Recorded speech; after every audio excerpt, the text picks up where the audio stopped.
I'm Cassidy Rowe. I'm 38 live just outside Austin. And until last spring, I thought I was one of the few people in my family who'd escaped the chaos. I'd built a quiet life. Not glamorous, not flashy, just solid. I restored overused ranch lands, brought native grasses back to life, and worked under the sun with cracked boots and sunburned arms. But nothing prepared me for the letter that showed up in my mailbox one Tuesday morning. It was from Wellsland County Bank. Your escrow property tax account has been frozen pending resolution of ownership status. Please provide updated deed documentation to confirm tax responsibility. I stared at the words confused. I'd had that account for 12 years, paid every quarterly tax on time down to the cent. The land was in my name. No mortgage, no liens, no joint owners. There had to be a mistake. I called the bank immediately, expecting a hold time, maybe a sleepy clerk who'd ticked the wrong box in their system. But the woman on the line wasn't sleepy at all. She was awkwardly quiet. "Ms. Rowe," she said after a long pause. "I'm showing a title transfer filed 4 weeks ago. Ownership transferred to a Mr. and Mrs. Nolan Rowe. My parents, my estranged parents," she went on. The closing attorney submitted a power of attorney document along with the sale. That's why your account was frozen. Technically, you no longer own the land. I couldn't breathe. I hadn't sold the ranch. I hadn't signed anything. But the county thought I had. The ranch wasn't just land. It was rebirth. 15 years earlier, I bought 40 acres of abused scrubland with barely enough savings to cover the title fees. People thought I was nuts. "Who the hell buys mesquite wasteland with no running water?" my uncle once said.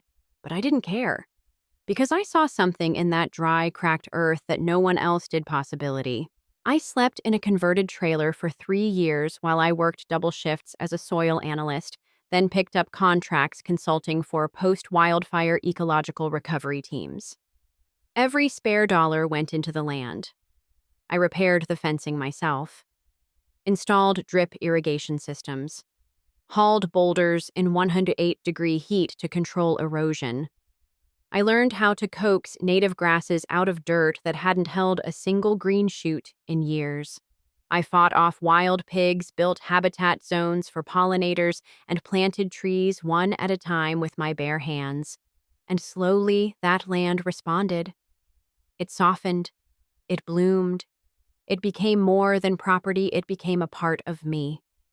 A living, breathing record of every drop of sweat I ever gave. It was the first place that felt like mine.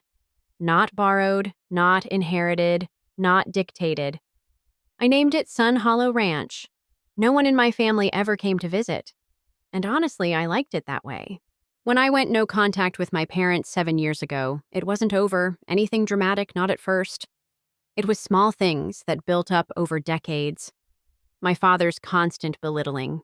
My mother's sugar-sweet manipulation. The way they treated my career like a phase. The way they always had a say in how I should live. They hated that I didn't get married, that I didn't settle near home, that I built something they didn't understand and couldn't control. Sun Hollow was the only place where I didn't have to be a daughter, a disappointment, a negotiation. I could just be. So when the bank said I no longer owned it, it felt like someone had ripped the ground out from beneath me. I wasn't angry yet. I was in shock. The drive to Sun Hollow took just under 2 hours, but it felt like a descent into something colder than I'd known in years. I hadn't been back for 3 weeks. Work had kept me in Bastrop helping a team assess wildfire recovery in the Pinewoods. When I turned off County Road 84 and approached the winding dirt path that led to the ranch gate, I braced for a normal day. But the moment I saw the front fence freshly painted white with new gravel laid on the drive, I slammed the brakes. This wasn't mine. Not anymore. Not legally. Still, my hands were shaking when I keyed in the old gate code. To my shock, it worked. The gate clicked open. But what I saw next made my stomach drop. A Ford Expedition was parked in the grass license plates from Dallas. Outside, a man in khakis and a pressed button-down was unloading a box labeled Kitchen, Fragile. Beside him stood a woman, maybe late 30s, holding a set of blueprints pointing toward the barn as if discussing renovation. I got out of my truck slowly. The man looked up, startled. "Can I help you?" "Yes," I said, steadying my voice. "I'm Cassidy Rowe. I own this ranch." He blinked. "Oh, Ms. Rowe?" "Yes." He stepped forward cautiously. We bought this property 3 weeks ago. Your parents sold it to us. I assumed the sale was processed." My ears rang. My mouth went dry. "You're saying you bought Sun Hollow?" "Yes, ma'am." "Nolan and Renee Rowe filed the power of attorney to close the sale on your behalf. Everything looked in order." I nearly laughed. Not because it was funny, because the insanity of it was too much to process. Power of attorney, I hadn't seen or spoken to my parents in years. They had no such authority. The woman beside him lowered her sunglasses. "Is there a problem?" I looked past them toward the porch I'd built by hand, toward the wind chime I'd made from old spools and keys now swaying like it belonged to someone else. "Yes," I said quietly. "There's a problem." The next morning, I drove straight to the Blanco County Clerk's office. I didn't make an appointment. I didn't smile at the receptionist. I walked in with a single request: I need to see the deed transfer paperwork for parcel number 1892 BL, also known as Sun Hollow Ranch. The clerk was polite, slightly wary. "Are you a listed party on the transaction?" "Yes," I said firmly. "It was my land." She pulled it up without much fuss, public record. I watched her eyes flicker as the documents loaded. There was a sale processed about 27 days ago. Deed transfer signed, notarized, all fees paid. She handed me a printed packet. I barely registered the top pages. All I saw was my name, scrawled in an unfamiliar version of my handwriting. Slanted differently, loops tighter. C. Rowe signed in blue ink at the bottom of a warranty deed. But it wasn't mine. I could spot the difference instantly. My actual signature had a break between the S and the second S. This one didn't. Someone had copied my signature, or tried to, and the kicker, it had been notarized. That meant someone, either a complicit notary or one who never saw me, had officially vouched that I'd signed it in person. It wasn't just theft. It was fraud. It was calculated, quiet, meant to fly just below the radar, trusting that I wouldn't notice until it was too late. I drove home numb. Later that night, I dug out my old journals. Not to feel nostalgic, but to prove what I already knew. Every project I'd completed, every receipt, every log of native plantings I'd signed, all of it. Carefully, clearly. I took pictures of every signature and emailed them to my attorney friend, Alana Rivas. 15 minutes later, she called me. "This is bad," she said, "but it's also clear. You didn't sign that deed. I know. They committed felony forgery. That notary could lose their license. And your parents," she paused, "they might go to prison." I hadn't spoken to my parents in nearly 7 years. Not a single call. No birthday cards, no awkward holiday invitations, nothing. That was the point. But after discovering the forged signature, I called them. My mother picked up on the second ring. "Cassie." Her voice sounded too chipper, too rehearsed. "Why did you sell my ranch?" I asked flatly. A pause, then a flurry of denial. "What are you talking about? We didn't..." "Don't lie to me, Mom. I saw the deed. I saw the signature. I saw your names on the sale agreement. There was a notary stamp." Her tone shifted like a switch flipped. "Oh, that. Cassidy, we didn't think you were even using it anymore. I mean, you hadn't been there in weeks, months even." "I was working," I snapped. "That land wasn't abandoned. It was mine." "Mine," I heard rustling. Then my father's voice cut in gruff and cold. Listen, that place was a financial drain. You never turned a real profit on it. You were letting it rot. You had no right, I said, my voice trembling now. We saved it, he barked. From going to waste. That property was just sitting there unproductive. It needed real investment. I didn't ask for help. I didn't need saving. He didn't answer. So I kept going. You forged my name. That's a felony. My mother tried to soften the blow, her voice syrupy sweet. Honey, no one's pressing charges. It's just a misunderstanding. Let's not make this harder than it needs to be. Harder. They stole my land, forged my name, and then acted like they'd done me a favor. My fists clenched around the phone. You didn't save anything, I said. You destroyed trust you'll never get back. And then I hung up. They didn't call back. Not that day. Not ever. The morning after that call, I sat on the porch of my rented bungalow, staring at a legal pad covered in scribbles I couldn't make sense of. That's when I knew I needed backup. Not just advice. Representation. I called Alana again and said 3 words, I want war. By that afternoon, we had started the process. Step 1, file an affidavit of fraud with the county clerk. Step 2, submit a formal complaint to the State Notary Commission attaching a copy of my real signature from multiple legal filings. Step 3, draft and deliver a cease and desist to both the buyers and my parents. Within 72 hours, the sale was flagged for potential reversal pending fraud investigation.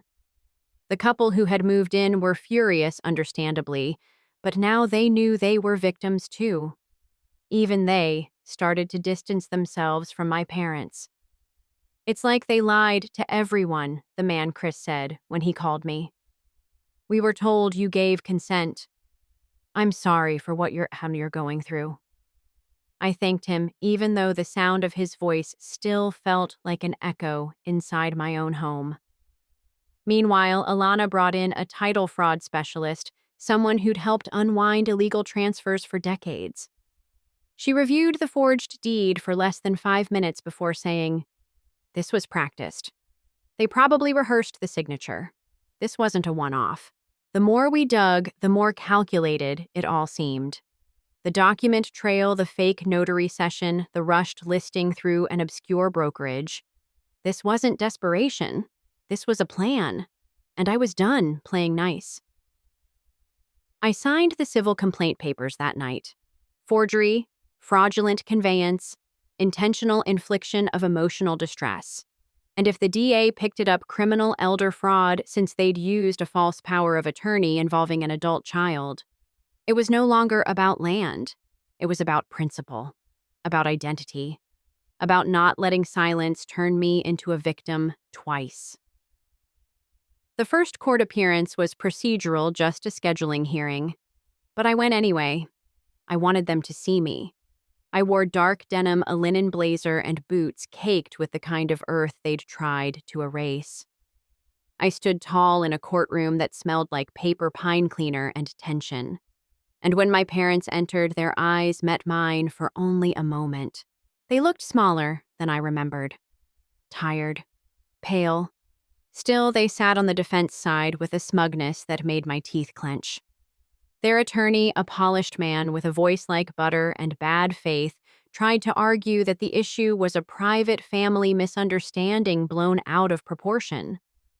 He even used the word inheritance expectation. As if my land, my life's work, was theirs to manage because they gave birth to me. As if betrayal was a matter of paperwork.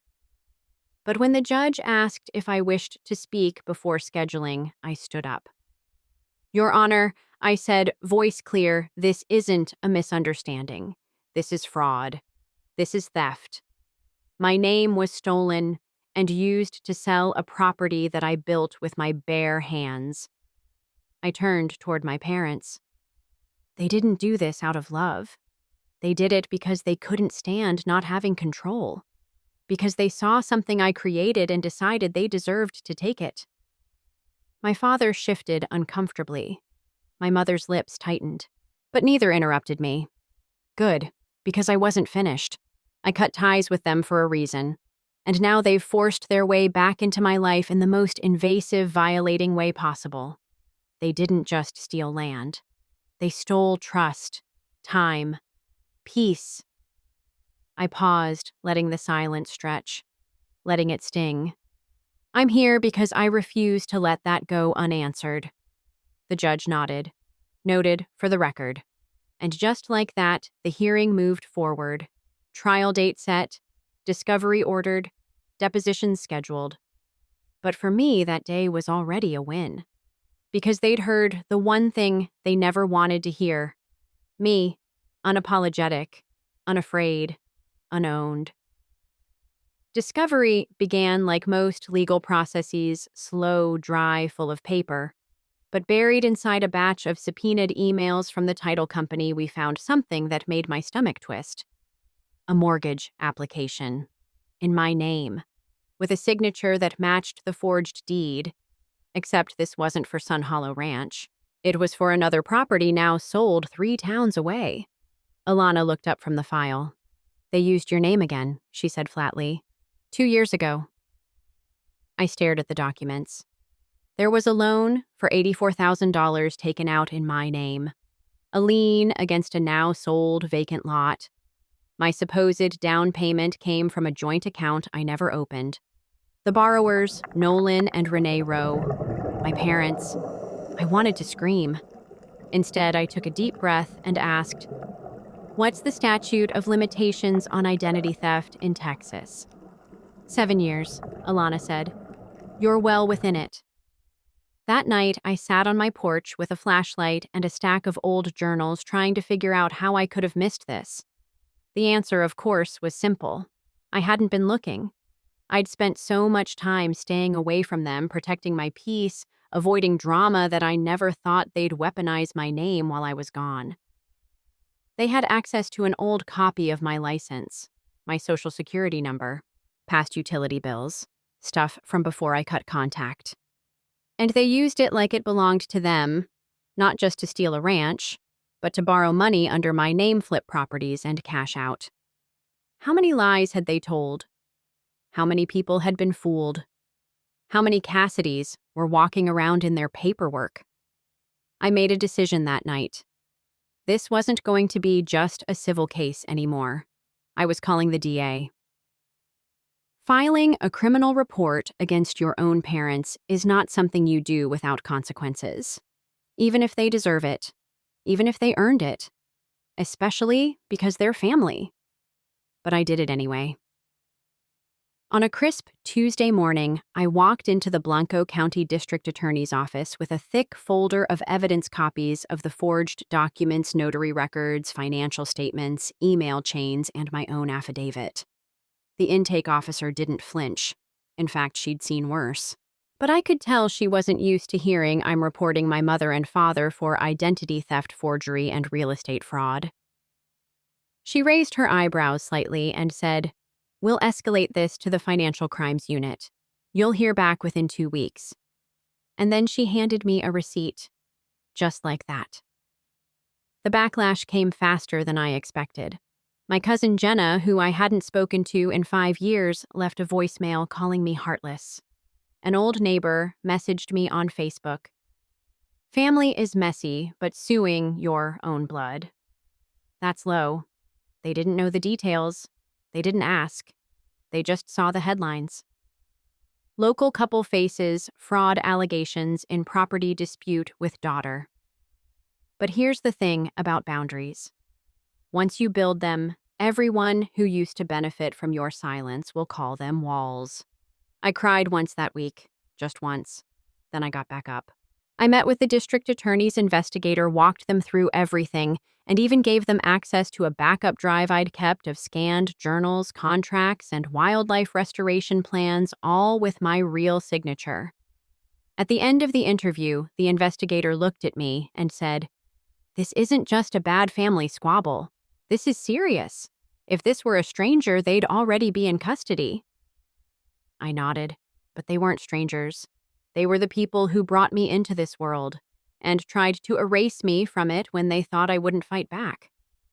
I hadn't been back to Sun Hollow since the confrontation with the new owners. Legally, it wasn't mine. Emotionally, it never stopped being mine. But one gray morning in late October, Chris, the man who'd unknowingly bought stolen land, called me.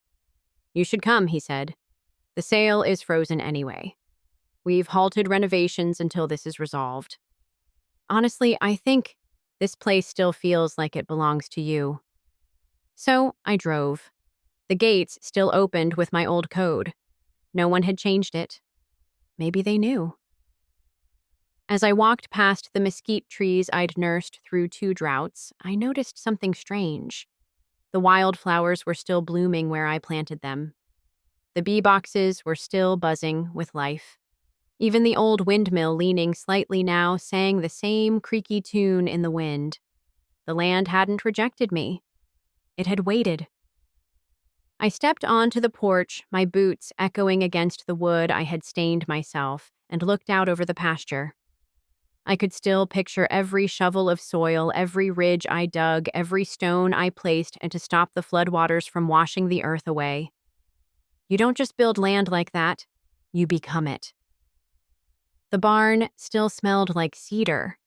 The fire pit still held ashes from the last time I stayed overnight 3 months before the betrayal. And in that moment, I realized something no document could erase. The deed may have been forged, but the work was mine. And no one, no judge, no thief, no name on paper could take that away. I sat down on a stump by the fence line, not to cry, not to rage, but just to listen, to the rustle of grass, to the distant chirp of canyon wrens, to the soft hum of belonging, something deeper than ownership. And I whispered, "I'm not done." The courthouse felt colder than I remembered.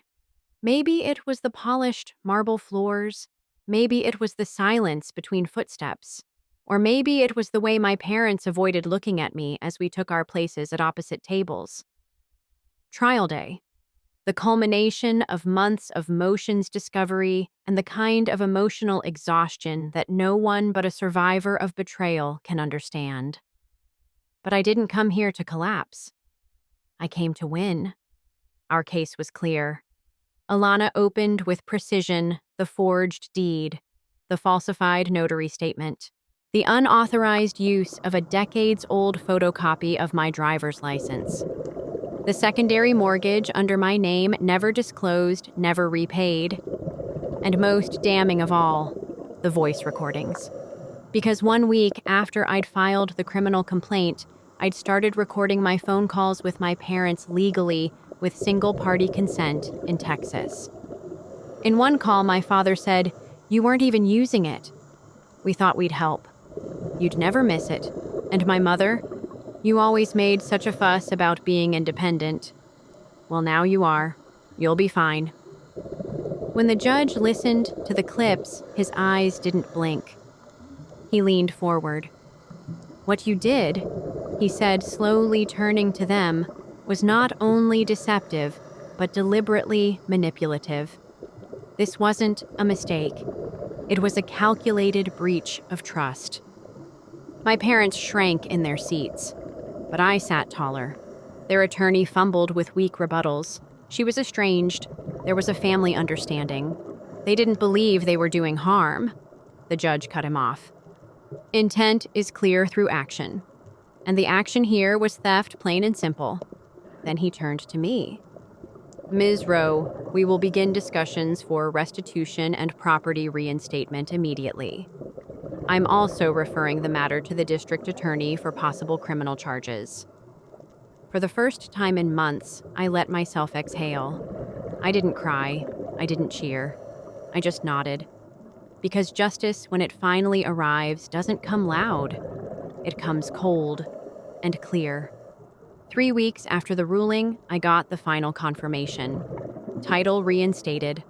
Forged documents voided. the fraudulent sale nullified. Ownership restored to Cassidy Rowe. I stared at the letter from the county recorder, my name printed crisp in black ink. No caveats, no asterisks, just mine. Sun Hollow Ranch was mine again. Chris and his wife left the property with grace. They hadn't known. They hadn't meant harm. We even shook hands. As they drove away, leaving behind a few empty planter boxes and one new coat of paint on the barn wall, I stood alone on the gravel drive, same as I had the day I first bought the land. But this time, I wasn't starting from nothing. I was starting from truth. I unlocked the cabin door. Same creak in the hinge, same faint cedar scent in the walls, same sun streaking through the west-facing windows. But something had shifted. Not in the ranch, but in me. This wasn't just land I loved. It was land I fought for. Land that bore witness to a theft and still stood with me. In the weeks that followed, I poured myself into the soil again, replanted what had wilted, restored the compost beds, cleaned the gutters, sanded the deck rails with the calluses that never left my hands. And then I invited people in. Young land stewards, single mothers learning sustainability, kids from local schools who didn't know what wild prairie even looked like. Sun Hollow became more than a ranch. It became a haven, not just for recovery of the land, but for recovery of self. Dear Mom and Dad, you won't get this letter. I won't mail it. I don't owe you that. But I'm writing it anyway for me. Not because I want to fix things, not because I miss you, but because I need to stop carrying your silence like a second skin. You always said I was dramatic, that I made too much out of nothing. But nothing about what you did was small. You forged my name. You sold my home. You lied to people I trusted, stole from my future, and gaslit me when I uncovered it. You didn't just cross a line. You burned it. And then you watched the flames and called it family. I used to think forgiveness meant letting things go. But I know now forgiveness is letting go of the belief that I owe you anything more. Not my peace, not my land, not my voice, not my name.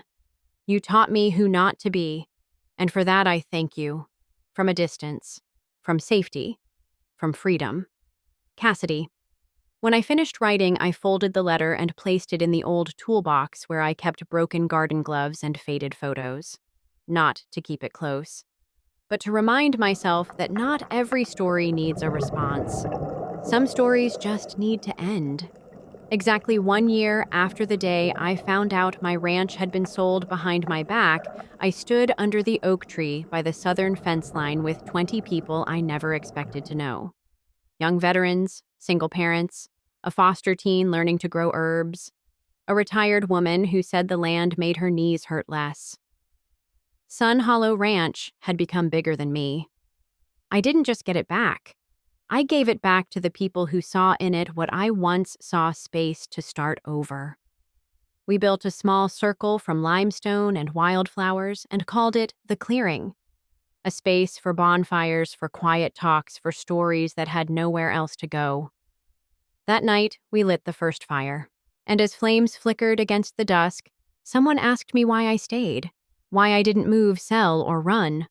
I looked around at the laughter, the shared plates of food, the children rolling down a hill I once cleared with a machete and said, because this land remembers what I gave it, and now it gives back. I didn't mention the court case. I didn't talk about the betrayal. I didn't need to. Because healing doesn't always need narration. Sometimes it just needs roots. Sun Hollow wasn't a monument to pain anymore. It was a circle. Broken, then rebuilt, by me, and by everyone I now call my chosen family. People still ask me how I survived it, how I stayed calm when I found out my name had been stolen, how I didn't crumble when my own parents stood across from me in court, how I didn't lose faith in people and family and myself. Here's the truth: I did fall apart. Just not all at once. And not for long. Because what they took wasn't everything. What they took was land, money, paper. But what they couldn't touch was me. They couldn't erase the nights I slept under the stars on the ranch porch with a mug of coffee and coyotes howling in the distance. They couldn't erase the way the barn smelled after rain. They couldn't erase the calluses on my hands, the lines in my journals, the way I remembered every fence post by heart. Most of all, they couldn't erase who I became when they walked away.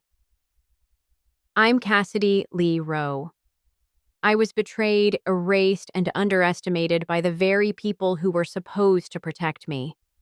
And still, I stood back up. I reclaimed what they stole. I rebuilt what they tried to ruin. I rewrote the story they tried to end. And I didn't just survive. I created something that will outlast us all. A home, a legacy, a place where people are seen, heard, and never ever silenced again. Because they forged my name. But they didn't realize I've always been the one who signs the final page.